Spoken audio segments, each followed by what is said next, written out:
Rahim. Assalamu alaikum dear aspirant. Hope so all of you are fine and doing well. My name is Ishan Ali. आज मैं आपके लिए लेके आया हूँ डॉन न्यूज़पेपर से एडिटोरियल और ओपिनियन का एनालिसिस पब्लिश हुए 24 अप्रैल 2024 को. डियर एस्पायरेंट, अगर आप मुश्किलात के बावजूद डटे हुए हैं और कमिटेड हैं और कुछ ना कुछ अपनी बेहतरी के लिए काम कर रहे हैं तो इंशाअल्लाह आप ज़रूर कामयाब होंगे. ये है जी पिक्चर आज डॉन न्यूज़पेपर के अंदर जो शो कर रही है कि 21 हलकों में पंजाब के अंदर इलेक्शन हुए हैं और ज़्यादातर इनमें से PMLN के जो कैंडिडेट्स थे उन्होंने विन कर ली हैं ये सीट्स, जिसकी वजह से PMLN की जो स्ट्रेंथ है वो बढ़ती दिखाई दे रही है प्रोविंशियल असम्बली के अंदर भी और नेशनल असम्बली के अंदर भी. उसके अलावा जी हमारा पर्पस है डैट इज़ BRU फार्मूला.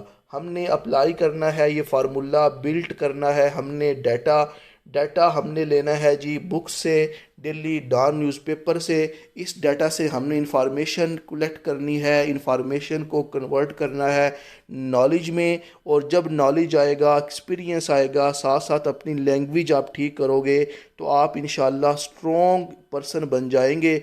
और लैंग्वेज स्ट्रॉन्ग करने के लिए आपने वोकैबुलरी वर्ड्स भी बिल्ड करने हैं और साथ साथ इनको आपने अपने माइंड में रिटेन करना है और फिर आप इसको यूज़ करेंगे नॉलेज को, लैंग्वेज को. पाकिस्तान अफेयर का पेपर भी आप हल कर लेंगे, करंट अफेयर का भी.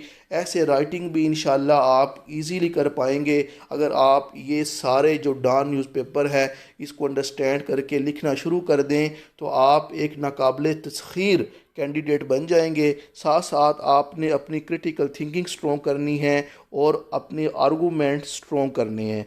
जो डाटा आपको मिलता है डॉन न्यूज़पेपर से, आपकी बुक से, अगर आपके पास नॉलेज कनेक्टिविटी आ गई, आपको पता लग गया कि किस तरह मैंने चीज़ों को कनेक्ट करके डिस्क्राइब करना है, साथ अपनी लैंग्वेज अगर आप बेहतर कर लें अंग्रेज़ी, तो इंशाल्लाह आपकी कामयाबी जो है वो श्योर हो जाएगी कम्पिटिटिव एग्ज़ाम में.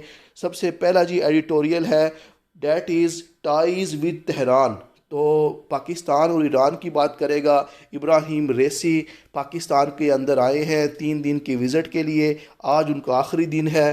तो क्या क्या उन्होंने इम्पोर्टेंट जो है डिस्कशन की है पाकिस्तान गवर्नमेंट के साथ वो हम देखेंगे. और जी इब्राहिम रईसी साहब ने कहा है वो पाकिस्तान के साथ $10 बिलियन तक की ट्रेड करेंगे आने वाले फ्यूचर में, इस पे बात करेंगे. और उसके अलावा रीजन पे क्या इम्पेक्ट पड़ने वाला है ये हम देखेंगे. उसके अलावा जी दूसरा हमारे पास एडिटोरियल है वर्किंग टुगेदर. ये हम डिस्कस करेंगे पाकिस्तान की जो डेमोक्रेसी है इसमें एक स्टेगनेंसी आ गई है.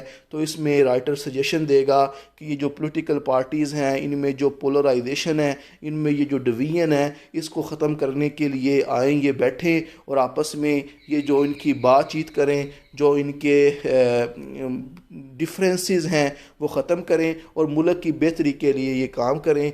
देखते हैं जी इसमें क्या बात करते हैं राइटर. उसके अलावा फार्मर एनग्जाइटी.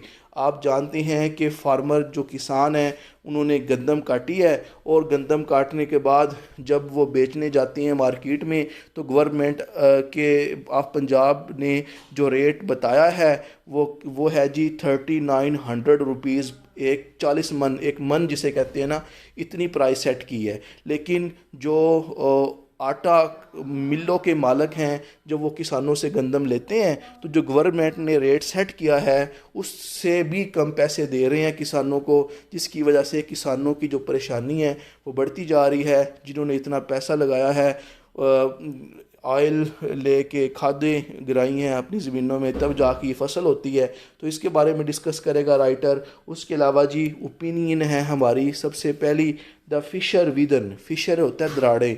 तो ये बात करेगा कि PMLN के अंदर दराड़ें पड़ गई हैं, ग्रुप बन गया है बड़ा भाई और छोटा भाई. और कुछ लोग जो हैं वो नवाज शरीफ को सपोर्ट करते हैं और कुछ जो हैं वो शहबाज शरीफ को. उसके अलावा आपने जी राना सनाउल्लाह का बयान भी सुना होगा. उन्होंने तनकीद की है कि जो सीएम मोहसिन नकवी जो केयर टेकर सीएम रह चुके हैं पंजाब के, उन पे उन्होंने एतराज़ किया है। इंटीरियर मिनिस्टर पाकिस्तान के अभी मोहसिन नकवी हैं। उसके अलावा जी क्रिकेट बोर्ड के भी वो चेयरमैन हैं। तो जो राना सनाउल्लाह साहब ने कहा है कि मोहसिन नकवी के पास इतनी पावर है, वो तो पीएम भी बन सकते हैं। तो सुना है कि इस्टेब्लिशमेंट का भी उन पे हाथ है। इस तरह अगर की तनकीद की जाती है, वो सारी बातें इसमें डिस्कस की जाएंगी। उसके अलावा जी ट्रांसपोर्टेड टू अनदर एरा, तो ये बात करेगा, राइटर करेगी कि जो पुराने ज़माने के अंदर ट्रांसपोर्ट होती थी ना, तो ये गाड़ियाँ नहीं हुआ करती थी। मुग़लों की एग्जांपल लेगी और उसके अलावा रोमन एम्पायर की एग्जांपल लेगी कि जैसे जैसे रोड कनेक्टिविटी बढ़ती गई, रोड बना लिए, और उसके अलावा जब तिजारत होना शुरू हो गई तो इनकी एम्पायर और फैल गई। और पुराने ज़माने में ये घोड़ों का इस्तेमाल करते थे, एलिफेंट्स का इस्तेमाल करते थे, और उन पे बड़ी खूबसूरत आर्ट भी होती थी, जिस तरह डोलियाँ होती थी। उसके अलावा वो पालकियाँ होती थी राजों के लिए। उसके बारे में ये एक जर्नल टॉपिक है। उसके अलावा जी तीसरा जो ओपिनियन है, that is reversal of role. इसमें जी इस ओपिनियन में राइटर बात करेगा कि जो एनएफसी अवार्ड है ना, उसके तहत जो सूबे हैं ना, वो अपना बहुत बड़ा शेयर ले जाते हैं। उसके बाद सूबे जो हैं वो पैसा ज़ाया करते हैं, याशियों में बिला वजह पैसा जो है वो लगा देते हैं। और जो फेडरल है वो पैसा लेने के लिए कभी आईएमएफ के पास जाता है। तो इसमें वो तनकीद करेगा कि जो फेडरल का रोल है वो प्रोविंस को दे दो, तो इससे प्रोविंस को पता चले कि हमने किस तरह जो है अपना पैसा इस्तेमाल करना है। और साथ साथ वो रिकमेंड करेगा कि प्रोविंस को भी अपनी कैपेसिटी बढ़ानी चाहिए, और जो सूबे हैं उनको भी प्राइवेटाइजेशन करना की तरफ जाना चाहिए, और अपने पैसे खुद कमाने चाहिए। और जो पैसा फेडरल कमाता है, फेडरल को वो पैसा मैक्रो इकोनॉमिक प्रोजेक्ट में लगाना चाहिए, सो डैट पाकिस्तान की जो इकोनॉमी है वो स्टेबिलिटी की तरफ चली जाए। उसके बाद जी एंड पे है मोर मुदी मुदीवता। मुदी से ये लफ्ज़ वो उसने बिगाड़ा है कि मोदी सरकार जो है और मोदी सरकार अभी भी है। इंडिया के अंदर इलेक्शन हो रहे हैं, इंडिया के अंदर स्टार्ट हो गए हैं, जून तक कंप्लीट हो जाएंगे, जून में इसका रिज़ल्ट भी आ जाएगा। तो इसमें वो बात करेगा कि मोदी सरकार ने जो 2014 से लेकर 2022 तक टाइम गुजारा है, इंडिया के अंदर हिंदुत्व आइडियोलॉजी को प्रमोट किया है। और उसके अलावा वहाँ पे जो मिनॉरिटीज़ हैं, ख़ास तौर पे मुस्लिम को टारगेट किया है। बाबरी मस्जिद जो है उसको डिमोलिश करके वहाँ पे राम मंदिर बनवाया, गुजरात के मुसलमानों के साथ जुल्म, और ये सारी बातें। और बात करेगा कि मोदी ऐसी ऐसी कह लो कि बातें करता है जिससे हिंदुत्व आइडियोलॉजी प्रमोट की जाती है, हिंदू मज़हब को आला समझा जाता है। और जो मेजॉरिटेरियन है हिंदू, उनको टारगेट करके मोदी असल में विन करना चाहता है। और साथ इंडिया के अंदर जो अपोजिट पार्टी हैं उनको भी अटैक किया जाता है। तो इसके बारे में जी क्रिटिसाइज़ करेगा मोदी सरकार पे। उसके बाद इस लेक्चर के एंड पे इन ओपिनियन और एडिटोरियल से जो इम्पोर्टेंट वोकैबुलरी वर्ड्स हैं वो भी मैं डिस्कस करूंगा। और साथ साथ एक डेली बेस पे मैं इडियम भी डिस्कस करता हूं अपनी लेक्चर में। तो ये आपके लिए बड़ी पूरी डोज़ है। तो ये डोज़ ज़ाहिर बात है, सम टाइम जो दवाई होती है ना वो कड़वी भी होती है, लेकिन हमें लेनी पड़ती है कि हमें पता होता है कि लेंगे तो हम ठीक होंगे। इसी तरह अगर आप कम्पिटिटिव एग्ज़ाम के मुसाफिर हैं और आप कोई बड़ा आदमी बनना चाहते हैं, बड़ी पोस्ट पे जाना चाहते हैं, फिर पेन तो आपको लेनी पड़ेगी और आपको कंसिस्टेंसी मुज़ाहिर करना पड़ेगी, तब जाके ये चीज़ें आपके माइंड का पार्ट बनेंगी और फिर आप डिफरेंट इंसान बन जाएंगे। सबसे पहला जी हमारे पास एडिटोरियल है टाइज़ विद तेहरान। ठीक है, तेहरान आपको पता है जी किसका कैपिटल है, ईरान का। ईरान के जो प्रेसिडेंट हैं इब्राहिम रेसी, वो ऑफिशियल विज़िट पे आए हैं पाकिस्तान के अंदर, और जिसके अंदर देखने को मिला है दोनों मुल्क के जो सरबराह हैं वो म्यूचुअल प्रेज़ कर रहे हैं, एक दूसरे की तारीफ़ें कर रहे हैं। और प्रॉमिस कर रहे हैं कि वो अपने रिलेशन को मज़ीद बेहतर करेंगे। ख़ास तौर पे जो इकोनॉमिक रीलम है, इकोनॉमिक एरिया जो है, उसके बारे में बात की जा रही है कि इकोनॉमिकली वो एक दूसरे को सपोर्ट करेंगे। द ट्रिप सिग्निफिकेंस, ये जो ट्रिप की सिग्निफिकेंस हाइटन्ड बढ़ती जा रही है। ख़ास तौर पे जो रीजनल टेंशन देखने को मिली, ईरान और इसराइल का जो कन्फ्लिक्ट था, वो आपने देखा कि 1 अप्रैल को सबसे पहले इसराइल हमला करता है ईरान की कंसोलेट पे, जो कि सीरिया के शहर दमस्कस में है। बदले में क्या होता है जी, 13 को ईरान हमला कर देता है, ड्रोन हमला करता है, लेकिन इसराइल अपनी डूम टेक्नोलॉजी इस्तेमाल करके 99% जो हमला है उसको नाकाम बनाता है। फिर बदले में 19 अप्रैल को दोबारा जी ड्रोन हमले होते हैं इसराइल की तरफ से। बाकी आपको पता ही है, हमास को, हिजबुल्लाह को ईरान सपोर्ट करता है, और प्रॉक्सी वार तो कब से खेल रहा है सीरिया के अंदर ईरान इसराइल के साथ, और साथ साथ यूएसए के साथ भी पंगा है ईरान का, और यूएसए ने सेक्शन लगाई हुई हैं। तो ये जो अभी इस वक्त इसका आना पाकिस्तान के लिए भी एक बहुत जो है इतना अच्छा भी नहीं है, क्योंकि ज़ाहिर बात है एनिमी है यूएसए इसका, और इसके अगर हम दोस्त बनेंगे तो कहीं हम पे ही ना सेक्शन लगा दे यूएसए। तो लेकिन एक पॉजिटिव स्टेप भी है, इब्राहिम रईसी अब यहाँ पे आए हैं, तो पाकिस्तान की जो फॉरेन पॉलिसी है, इसका मतलब वो इंडिपेंडेंट होने जा रही है। और जिस तरह इंडिया जो है वो तेल लेता है रूस से सस्ता, और बाकी हर मुल्क से वो बना के रखता है, इंडिया पे तो यूएसए कोई बात नहीं करता, सेक्शन नहीं लगाता, क्योंकि इंडिया की ज़रूरत है यूएसए को, लेकिन पाकिस्तान को यूएसए की ज़रूरत है इस वक्त, क्योंकि हमारी इकोनॉमी स्टेबल नहीं है। तो इसलिए जी अगर एक पॉजिटिव स्टेप इस तरह से है कि हम जो वो फॉरेन पॉलिसी हमारी दबाव से बाहर जा रही है, इंडिपेंडेंट की तरफ जा रही है, कि हमने ईरान से भी फ़ायदा लेना है, चाइना से भी लेना है, यूएसए से भी लेना है, वेस्टर्न कंट्री से भी लेना है, तब जाके हमारा जो कंट्री है वो स्टेबिलिटी की तरफ जाएगा। तो ये मेरी एक पर्सनल ओपिनियन है, आप भी बता सकते हैं कमेंट में। उसके अलावा जी ईरान के वेस्टर्न स्टेट के साथ भी रिलेशन स्ट्रेन हैं, ख़राब हैं। पास्ट क्लैशेस ईरान और पाकिस्तान के देखने को मिले हैं। ये आप को बताता हूँ जी क्या क्या क्लैशेस थे। डिस्पाइट पास्ट कन्फ्लिक्ट, पास्ट में आपने देखा कि ईरान और जो पाकिस्तान का बॉर्डर है ना, वहाँ पे ना कुछ मिलिटेंट ग्रुप रहते हैं। ख़ास तौर पे ये जो पाकिस्तान का बॉर्डर है ना, वहाँ पे जो मिलिटेंट ग्रुप हैं वो अटैक करते हैं ईरान में। और ईरान जो है उसने पिछले महीने जनवरी का जो महीना आया था, ये जो गुज़रा है, इसमें ईरान ने ना एक मिसाइल फेंका पाकिस्तान की तरफ, जहाँ पे वो अटैक करते थे उनके मुल्क में।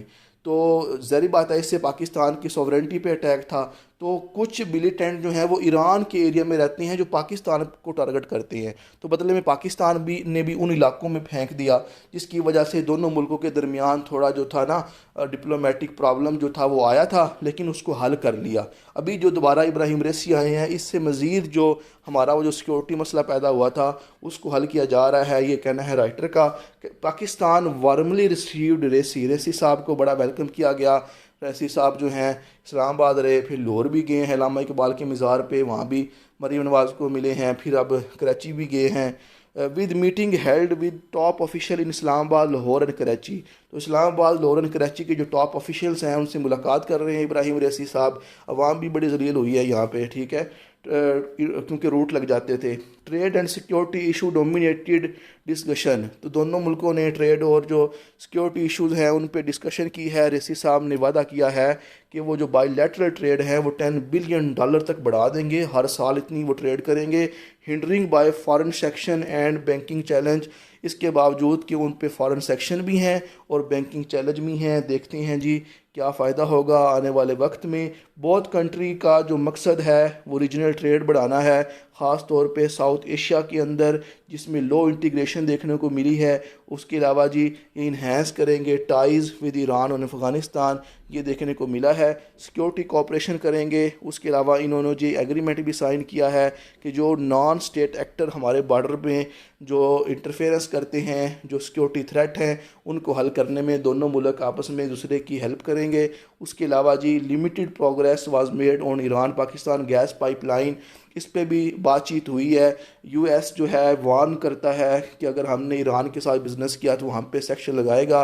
तो देखते हैं पाकिस्तान किस तरह इनकरेजिंग स्टेप लेता है और दोबारा अपनी अमेरिकन की जो के साथ हमारा जो अलाइनमेंट है, अमेरिका के साथ जो हमारा इंटरेस्ट है उसको भी हमने सेव करना है, और जो ईरान के साथ हमारा इंटरेस्ट है उसको भी सेव करना है। So we need a balance approach. तो ये जी था आज का एडिटोरियल। दूसरा हमारे पास है वर्किंग टुगेदर। पाकिस्तान डेमोक्रेसी जो है वो एक स्टैग्नेशन स्टेट हो गई है, मतलब रुक गई है डेमोक्रेसी। यहाँ पे थोड़ी डेमोक्रेसी में प्रोग्रेस नज़र नहीं आ रही। हाइब्रिड रजीम हमें नज़र आ रहा है with politician from various party dissatisfied with the current situation. और पाकिस्तान में जो करंट सिचुएशन नज़र आ रही है इसमें काफ़ी जो पोलिटिशियन हैं वो भी अपसेट हैं।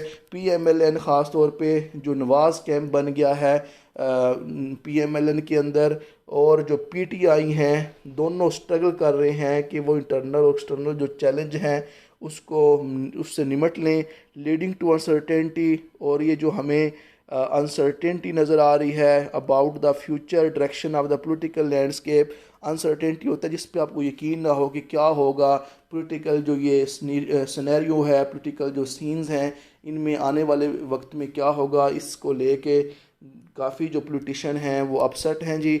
Despite this surprising show of cooperation, और एक हैरानकुन बात देखने को मिली है कि नेशनल असम्बली के अंदर PTI और PMLN कंसेशन कर रहे हैं अपने डिवीजन में, अपनी जो उनकी आइडियोलॉजी में डिफरेंस है, और एग्री कर रहे हैं कि वो पार्लियामेंटेरियन बेसिस पे आपस में इकट्ठे मिलकर काम करेंगे। However longevity of the cooperation, लेकिन ये जो कॉपरेशन है दोनों जो बड़ी पार्टीज़ हैं पॉलिटिकल इनके दरमियान अनसर्टेन है, अभी भी इसमें श्योरिटी नहीं है। PTI insisting or release of the incarcerated leader, PTI जो है वो इस पे ज़ोर कर रही है कि हमारा जो लीडर है, इनकार्सिरेटेड का मतलब जिसको जेल में बंद किया गया है, खान को, उसको निकालो। Mistrust still prevalent between the party, लेकिन इतनी भी कॉपरेशन अभी नहीं हुई, अभी भी कुछ मिसट्रस्ट जो है दोनों पार्टीज़ के दरमियान मौजूद है। लेकिन अगर ये पार्टीज़ वर्किंग टुगेदर कर लें, इकट्ठे मिलकर काम करें, तो पाकिस्तान के अंदर पॉलिटिकल स्टेबिलिटी देखने को मिल सकती है। सजेशन आ रही हैं कि रिकॉन्सिलेशन कर ली जाए, टेबल टॉक्स करें और जो डिफरेंसेस हैं वो दूर करें और आपस में फ्रेंडली एक दूसरे के साथ रिलेशन डेवलप करें। PTI और PMLN इसके बारे में कहता है कि रिकन्सिलेशन सजेशन हो रही है। सिग्निफिकेंट ट्रस्ट इशू जो है वो एग्जिस्ट कर रहा है, लेकिन इसकी पॉसिबिलिटी अभी बहुत दूर है। रिलीजिंग पॉलिटिकल प्रिजनर, ये कहा जा रहा है कि जितने भी PTI के प्रिजनर है वो गवर्नमेंट रिमूव करे।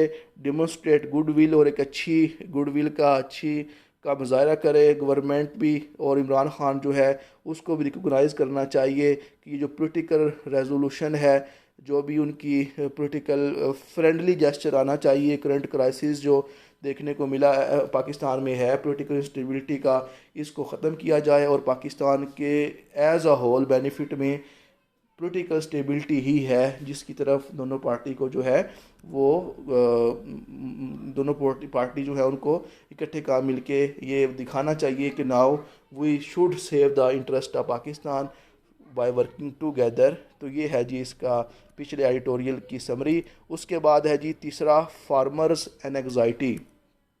तो गंदम के बात करेगा कि जो गंदम के रेट हैं उन किसानों को नहीं मिल रहे जो होने चाहिए, जिसकी वजह से किसानों की जो परेशानी है वो बढ़ती जा रही है। Wheat prices in Punjab have significantly dropped. Pakistan का जो सूबा है सबसे बड़ा पंजाब आबादी के हिसाब से, वहाँ पे गंदम की जो प्राइसेस हैं वो ड्रॉप हो गई हैं। Minimum support price due to factor such as bumper harvest. ये प्राइसेस वीट की कम क्यों हुई हैं? बम्पर हार्वेस्ट का मतलब है बहुत ज़्यादा पैदावार देखने को मिल रही है। रेकलेस इंपोर्ट, और जी पाकिस्तान की गवर्नमेंट ने बिला वजह बाहर के मुल्कों से गंदम इंपोर्ट कर ली है। Law stock held by food department के पास भी इसके स्टॉक मौजूद है गंदम के। और उसके अलावा जी जिसकी वजह से ये जो प्राइसेस हैं गंदम की ये गिरती हुई नज़र आ रही हैं। डिक्लाइनिंग इंटरनेशनल ग्रेन मार्केट, और इंटरनेशनल ग्रेन मार्केट जो है वो भी डिक्लाइन होती हुई नज़र आ रही है, उसमें भी गंदम की प्राइसेस जो है वो कम हैं। While the record wheat crop is positive, ये जो रिकॉर्ड आपको वीट का देखने को मिला है ये पॉजिटिव है, मतलब ज़्यादा गंदम पैदा हुई है। प्रोविंशियल न्यू पॉलिटिकल लीडरशिप, और ये जो सूबाई लीडरशिप है उसके लिए बेहतर स्टेप है, जारी बात है। फूड इनसिक्योरिटी का बुरान पैदा नहीं होगा। It raises concern for farmer who are facing plummeting prices. लेकिन नुकसान किसका है जी? किसानों का। प्लमेटिंग होता है गिरती हुई कीमतें। जो किसानों को जो गिरती हुई कीमतें नज़र आ रही हैं, ये वो परेशान है। मरीम नवाज़ शरीफ ने जी फ़िक्स कर दी है वीट रेट को गंदम स्कीम के तहत, लेकिन जो इन्होंने पैसे फ़िक्स किए हैं गंदम के, वो किसानों को नहीं मिल रहे, ये कहना है राइटर का। तो देखते हैं जी क्या कहते हैं जी। Farmer organization are urging immediate government. Farmer की जो ऑर्गेनाइजेशन है वो गवर्नमेंट को कह रही है कोई इमीडिएट एक्शन लें और इंटरवीन करें, मुदाखलत करें, ताकि मार्केट के अंदर जो गंदम की प्राइस है वो स्टेबलाइज हो जाए। As rates offered by flour mill owner. जो भी रेट्स गंदम की आटे की मिलों के मालिक हैं वो रेट्स कम दे रहे हैं। Stockist have fallen below the official sport price. और जितने भी गंदम के स्टॉकिस्ट होते हैं जो गंदम इकट्ठी करते हैं, वो भी जी रेट जो है जो सरकार ने बताया है उससे कम दे रहे हैं। Government is advise to abandon this year truncated wheat purchase. गंदम जो है जो कट गई है गंदम, उसको गवर्नमेंट जो है उसको एडवाइज़ किया जा रहा है कि गंदम कट गई है, इसकी प्राइसेस पे गवर्नमेंट एक्शन नहीं ले रही। और उसके अलावा जी मार्केट को स्टेबलाइज करने के लिए गवर्नमेंट की इंटरवेंशन इंटरवेंशन की नीड है, सो डैट जो फार्मर की एंग्जाइटी है उसमें कमी हो जाए। ये है जी मेन पॉलिसी, ये बस आपने देख लेनी है। उसके अलावा जी द फिशर विदन, क्योंकि इतना अहम नहीं था, जस्ट आपने पढ़ ले रहे हैं, क्योंकि हमारे जो सिलेबस होगा ना CSS और PMS के रिलेटेड वो ज़्यादा हम डिस्कस करेंगे। द फिशर विदन, तो दरारें देखने को मिली हैं गवर्नमेंट की जमातों के दरमियान। The only way out is reconciliation among the political forces. तो राइटर कहता है कि जो हमें ये दरारें देखने को मिल रही हैं PMLN के अंदर, उसके अलावा और पोलिटिकल पार्टीज़ के अंदर जो डिवीजन है, इसका एक ही हल है कि रिकन्सिलेशन की जाए। रिकन्सिलेशन क्या होता है जी? टेबल टॉक्स की जाएं, जिसमें जितने भी डिफरेंसेस हैं उनको दूर करें और जो फ्रेंडली रिलेशनशिप हैं वो डेवलप किए जाएं, ताकि पाकिस्तान में स्टेबिलिटी आए और पाकिस्तान एक बेहतरी की तरफ जो है वो मूव करे। राइटर बात कर रहा है कि जो अभी रिसेंट इलेक्शन हुए हैं पंजाब के अंदर, वन बाय PMLN, और ज़्यादातर जो सीटें हैं वो पाकिस्तान मुस्लिम लीग नून ने जीती हैं। इनके ऊपर रिगिंग धांधली का इल्ज़ाम लगाया जा रहा है, जिसकी वजह से पाकिस्तान की जो पॉलिटिकल लैंडस्केप है उसके चैलेंज बढ़ते जा रहे हैं। While the victory strengthen the PML position, ये जो 21 हलकों में इलेक्शन हुए हैं इसकी वजह से जो लोग जीते हैं, इसकी वजह से PMLN की जमात और स्ट्रॉन्ग हो गई है। It does not necessarily indicate increase popular support. और ये जो विनिंग है इसमें वोटर की जो पॉपुलर सपोर्ट थी, मतलब जितने वोटर तो नज़र नहीं आए, तो शो इट मीन्स के धांधली के ज़रिए ही जीते हैं। विद ग्रोइंग पब्लिक स्केप्टिसिज्म, और लोगों का जो शक है बढ़ता जा रहा है इलेक्टोरल प्रोसेस को देख के, इसको हल करने की ज़रूरत है, ट्रांसपेरेंसी लाने की ज़रूरत है। इंटरनल फिशर का मतलब दरारें पड़ गई हैं PML के अंदर, including public discontent with prime minister Shahbaz Sharif. Prime minister Shahbaz Sharif को लेके पब्लिक अदम एतमनियान का डिसकंटेंट होता है, अदम एतमनियान का इजहार कर रही है शहबाज शरीफ की लीडरशिप पे। और उसके अलावा इंस्टीट्यूशन के अंदर पावर ऑफ स्ट्रगल देखने को मिल रही है। पार्टी के अंदर भी लोग जो हैं वो पावर फुल पोस्ट के लिए स्ट्रगल कर रहे हैं। डेट ये जो मसला है ये प्रोनाउंस होता जा रहा है, वाज़ेह होता जा रहा है। Rise of figure like Mohsin Naqvi साहब को पावरफुल कैबिनेट पोजीशन में इंटीरियर मिनिस्टर बना दिया गया, और ये देखने को मिलता है, इन पर इल्ज़ाम लगाया जाता है कि सिक्योरिटी इस्टेब्लिशमेंट के साथ ये बड़े क्लोज़ हैं, इस्टेब्लिशमेंट के बंदे हैं। Underscore concern about the balance of power, जिसकी वजह से बैलेंस ऑफ पावर और सिविलियन अथॉरिटी पे जो है क्वेश्चन उठ रहा है। ये कहना है राइटर का। Deepening involvement of establishment political matter, establishment की जो इन्वॉल्वमेंट है पोलिटिकल मैटर्स में देखने को मिलती है। जैसे अभी सेनेट के इलेक्शन में फैसल वावड़ा विन कर गए हैं, इसकी वजह से क्वेश्चन उठ रहा है कि सिविलियन स्पेस के अंदर और जो पॉलिटिकल सिस्टम है उसके अंदर इस्टेब्लिशमेंट इन्वॉल्व है। Despite the establishment support government remain on shaky ground, और ये जो अभी मौजूदा हुकूमत है उसको इस्टेब्लिशमेंट की सपोर्ट के बावजूद अभी भी वो शेकी है, उसके पाँव नहीं जम रहे। उसको प्रेशर फेस करना पड़ रहा है स्ट्रॉन्ग अपोजिशन से, और उसके अलावा टू असर्ट सिविलियन अथॉरिटी, और सिविलियन अथॉरिटी को और ये चैलेंज बढ़ता जा रहा है करंट गवर्नमेंट के लिए, वो किस तरह अपनी जो अथॉरिटी है वो इस्तेमाल कर सकती है सिविलियन के ऊपर। उसके अलावा जी रिकन्सिलेशन अमंग पॉलिटिकल फोर्सेस, उसके अलावा जी राइटर कहता है कि जो पॉलिटिकल पार्टीज़ हैं आपस में बैठें, रिकन्सिलेशन का मतलब है फ्रेंडली अप्रोच करें, अपने डिफरेंस दूर करें, यही एक पॉजिटिव वे फारवर्ड होगा तो मुल्क में स्टेबिलिटी आएगी। करंट पॉलिटिकल आर्डर जो है ये परेशान कुन है, कन्फ्रंट्रेशन देखने को मिलती है, और जो कंट्री के करंट चैलेंज हैं उनको इफेक्टिवली एड्रेस नहीं किया जा रहा है, यह कहना है राइटर का। दूसरी ओपिनियन है transported to another era. Rafia Zakaria साहब कहती हैं कि पुराने ज़माने में जो कनक्वेस्ट होता था ना, जो जीतता था कनक्वेरर, तो वो अपनी पावर शो करने के लिए ट्रैवल करता था एक पैलेस से दूसरे पैलेस, उसके लिए वो बड़े बड़े काफ़िले निकालता था।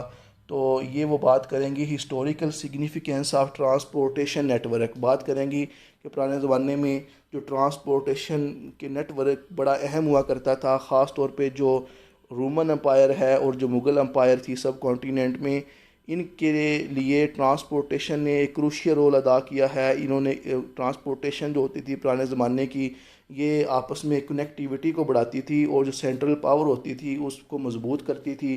रोमन अम्पायर ने रोड नेटवर्क को यूटिलाइज़ किया मिलिट्री ऑपरेशन के लिए, रेवेन्यू पैसा जनरेट करने के लिए, और जो कनेक्टिव डिवर्स हैं वो बढ़ाने के लिए, और कल्चर और लिंग्विस्टिक डिफरेंस को ख़त्म करने के लिए, कनेक्टिव डाइवर्स टेरिटरी सॉरी के मतलब आपस में जो दूर दूर की टेरिटरीज हैं उनको कनेक्ट करने के लिए, और जो कल्चर और पॉलिटिकल डिफरेंस ख़त्म करने के लिए ट्रांसपोर्टेशन एक अहम रोल अदा करती थी। सिमिलरली जो मुग़ल अम्पायर जब आए उन्होंने भी अब जो इंफ्रास्ट्रक्चर था वो बिल्ड किया, ख़ास तौर पे जो शेख शाह सूरी आए थे उन्होंने ग्रैंड ट्रंक रोड, ये जो जीटी रोड इसे कहते हैं, ये उन्होंने बनाया था जो कि सब कॉन्टिनेंट को अफ़गानिस्तान के साथ कनेक्ट करता था। इस पे वो एग्जांपल देती हैं कि मुग़लों ने जी एस्थेटिक जो खूबसूरती है उस पे भी बड़ा ज़ोर दिया, और ऐसे मंज़र नज़र आए ट्रांसपोर्टेशन मेथड के अंदर जिसमें बड़ी खूबसूरत किस्म की पालकियाँ, हाथियाँ और घोड़े इस्तेमाल होते थे।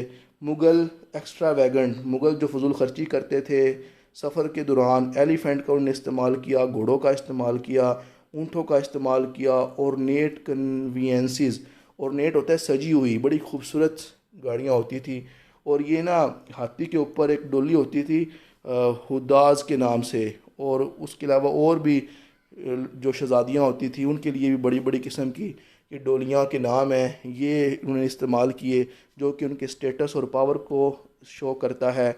मुग़ल जो थे उसके एरा में इनोवेशन बड़ी ट्रांसपोर्टेशन के अंदर, पीपल और जो गुड्स हैं वो ट्रांसपोर्ट किए जाते थे, कैमल्स ब्रीड किए जाते थे, ट्रेड के लिए घोड़े इस्तेमाल किए जाते थे, पोस्टल सर्विस के लिए।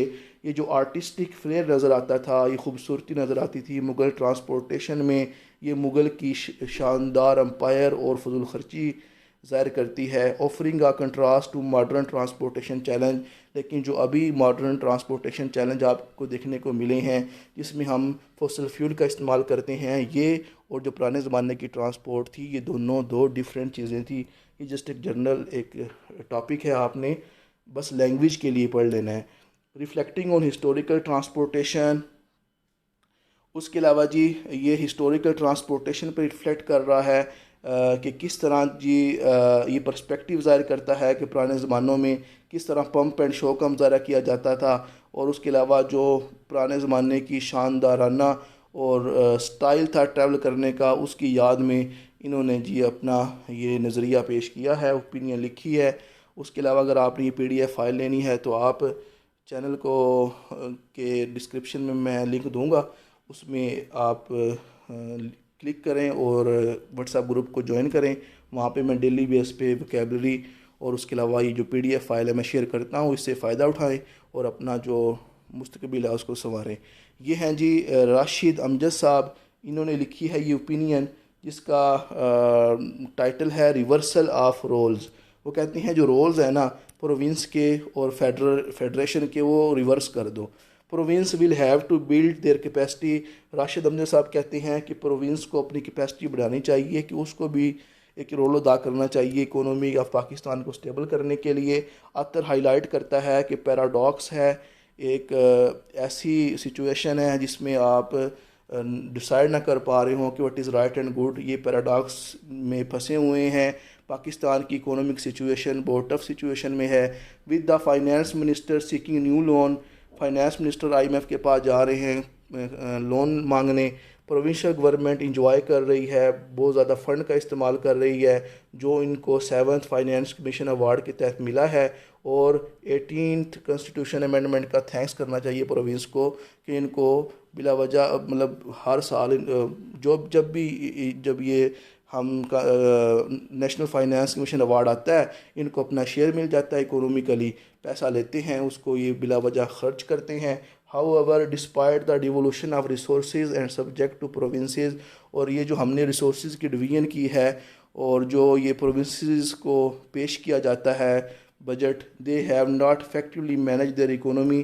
प्रोविंस जो हैं वो अपनी इकोनॉमी को मैनेज नहीं करते, जिसकी वजह से अनसस्टेनेबल बोरोइंग, हमें फिर बोरोइंग जो है हमें उधार ज़्यादा लेना पड़ता है और हमारा जो खसारा है वो बढ़ता जा रहा है। ख़र्चे ज़्यादा हैं, आमदन कम है, और जिसकी वजह से इकोनॉमिक स्टेबिलिटी आती है। जब पैसा ख़त्म होता है फिर दोबारा आईएमएफ के पास हम लोन लेने चले जाते हैं।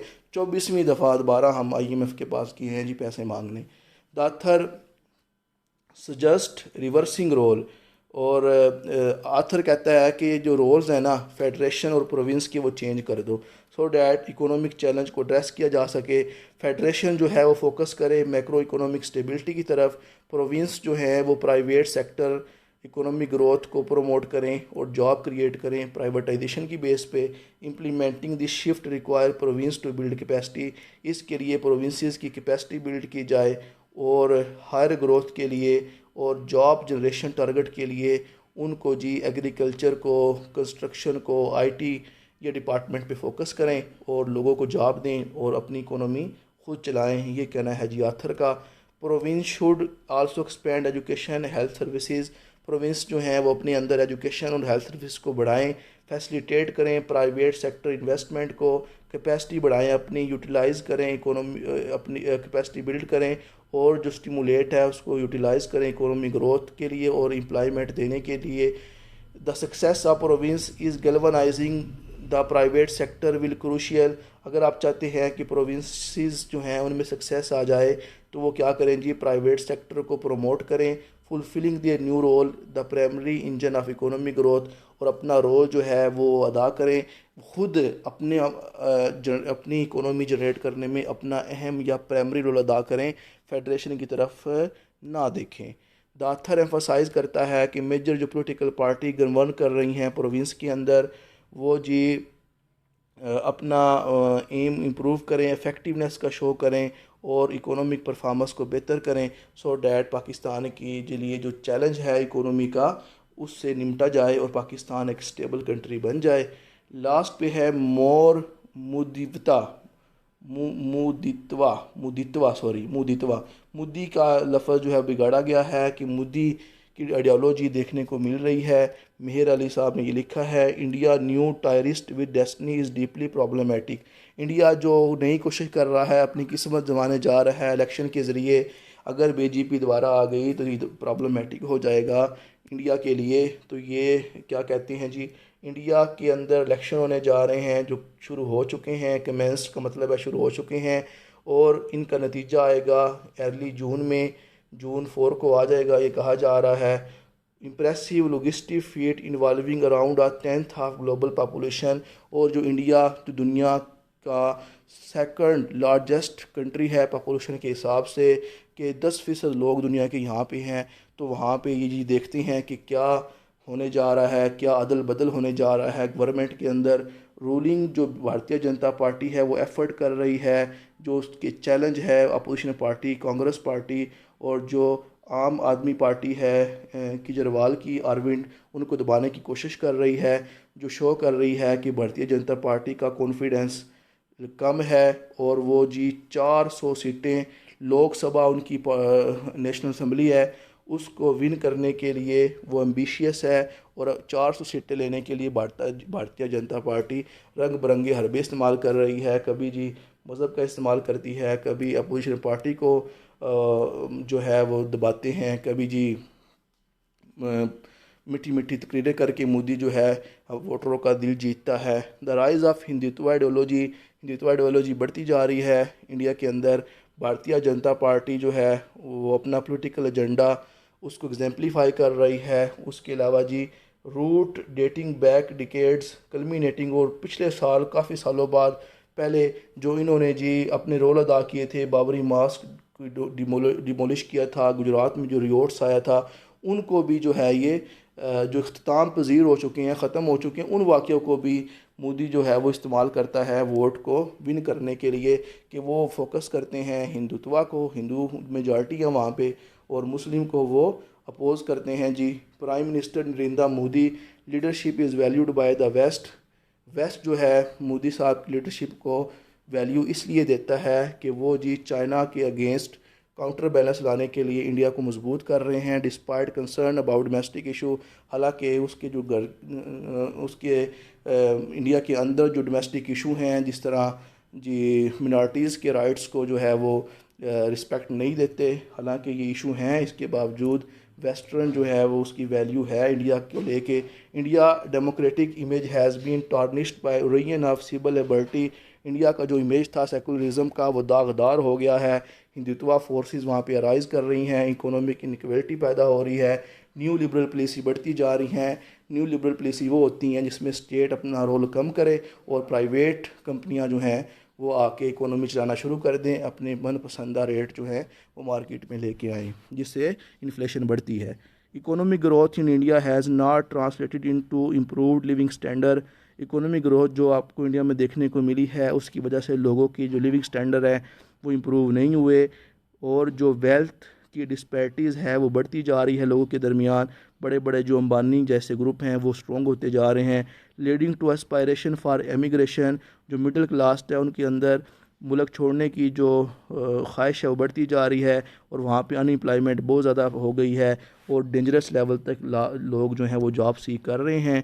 इंडिया का जो करंट ट्रैजेक्टरी है, जो रास्ता है मोदी लीडरशिप के अंदर, ये जो रफ्तार है लाइकन टू अदर कंट्री, दूसरे कंट्री जहाँ पे अथॉरिटेरियन टेंडेंसी इस्तेमाल की जाती है, जिस तरह हिटलर ने अपनी आवाम को बढ़ाने के लिए ये लफ्ज़ इस्तेमाल किया था कि जर्मन बहुत आला कौम है, और जी वो इस्तेमाल करता था कि यहूदी हमारे दुश्मन हैं। इसी तरह जी मोदी भी जो है वो अथॉरिटेरियन और उसके अलावा जो फाशिज़म है उसका इस्तेमाल करके लोगों के जज्बात बढ़ा रहा है, जिसकी वजह से एक थ्रेट पैदा हो रहा है प्रोग्रेस ऑफ इंडिया। और उसके अलावा जो नेशनल इंटेलेक्चुअल थे इंडिया के, जिस तरह नेहरू था और उसके अलावा गांधी था, जो कि इंडिया को सेकुलर कंट्री बनाना चाहते थे, मोदी की आइडियोलॉजी की वजह से इंडिया के अंदर ये जो सेकुलरिज्म है ये ख़त्म होगी और वहाँ पे एक्सट्रीमिज़म का राज होगा, ये कहना है राइटर का। उसके बाद जी आज के इडियम है जी कवर योर ट्रैक्स। इसका मतलब होता है कि अगर कोई बंदा पीछे कोई सबूत ना छोड़े, ठीक है, जिस तरह एक चोर है उसने चोरी की और कोई सबूत नहीं छोड़ा, you make sure no one can find evidence of what you have done, ठीक है। He smart guy and he knew how to cover his track, so police could not connect him to the crime. तो कोई बंदा पीछे कोई सबूत ना छोड़े, इसका मतलब है कवर योर ट्रैक्स। उसके बाद ही आज के जो वर्ड्स हैं वोकैबुलरी, फिशर का मतलब होता है शगाफ पड़ जाना, दराड़ें पड़ जाना, नैरो हो जाना। क्रीविस होता है दराड़ें, गैप हो जाना, इसका एंटोनिम है क्लोयर। सीनिसिज्म होता है जी वो बिलीफ जिसमें लोग ये कहा जाता है कि लोग जो है ना वो अपने सेल्फ इंटरेस्ट की वजह से मूव करते हैं, तो इसका सिनोनिम है स्केप्टिसिज्म, एंटोनिम है ट्रस्ट, ऑप्टिमिज्म। उसके बाद विट्रियोलिक जो है इसका मतलब होता है तलखी, ठीक है, और इसका एंटोनिम है जेंटलनेस। और रिकन्सिलेशन होता है सेटलमेंट करना, इसका एंटोनिम है कन्फ्लिक्ट बढ़ाना, लड़ाइयाँ बढ़ाना। रिजेंटमेंट होता है नाराज़गी, बिटरनेस, गरज, और इसका एंटोनिम है कंटेंटमेंट, एक्सेप्टेंस। कन्फ्रंटेशनिस्ट का मतलब होता है जी एग्रेसिव, कम्पिटिटिव, मुकाबला करना, और इसका एंटोनिम है पीसफुल, पैसिफिस्ट। उसके बाद जियोपॉलिटिकल होता है जी जोग्राफिया लॉस, स्ट्रेटेजिक, डिप्लोमेटिक, इसका एंटोनिम है लोकल, रीजनल। बिटरनेस होता है जी कड़वाहट, रिजेंटमेंट, हॉस्टिलिटी, इसका एंटोनिम है स्वीटनेस, जॉय। उसके बाद है सोशियो इकोनॉमिक, इसमें जी फाइनेंशियल इकोनॉमिक बातें जो होती हैं। ओब्लिक्यूली होता है जी इनडायरेक्टली, और इसका एंटोनिम है डायरेक्टली, स्ट्रेट फॉरवर्डली। उसके बाद जी मेलाइन होता है किसी को बदनाम करना, और इसका एंटोनिम है प्रेज करना। उसके बाद है नोज डिव, इसका मतलब होता है कि सडन शार्प ड्रॉप, डिक्लाइन। इसका एंटोनिम है राइज, सोर। तो ये है जी आज का लेक्चर। उम्मीद करता हूँ कि आपको बहुत अच्छा लगेगा। वीडियो को लाइक करें, चैनल को सब्सक्राइब करें, अपने दोस्तों के साथ शेयर करें, और जी दुआ में याद रखिएगा। मिलते हैं जी नेक्स्ट लेक्चर में। अल्लाह हाफिज़।